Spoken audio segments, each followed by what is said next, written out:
சிறைத்துறையை நவீனமயமாக்க நடவடிக்கை எடுக்க வேண்டிய கட்டாயத்தில் உள்ளோம் என சிறைத்துறை அமைச்சர் சிடிஆர் நிர்மல்குமார் தெரிவித்துள்ளார்.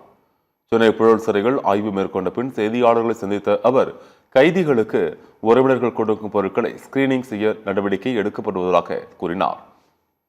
கைதிகளுக்கான சட்ட உதவிகளை வழங்குவது தொடர்பாகவும் அதிகாரிகளுடன் ஆலோசனை நடத்தி வருவதாகவும் கூறினார்.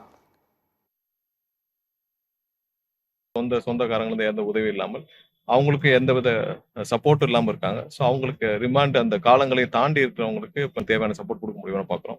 சிறைச்சாலை இப்போ 13 சென்ட்ரல் பிரசன்ஸ்க்கும் சேர்த்து மற்ற சிறைச்சாலைகளுக்கும் சேர்த்து எல்லாத்தையும் சேர்த்து ஒரு ரிவ்யூ பண்ணிட்டு இருக்கோம்.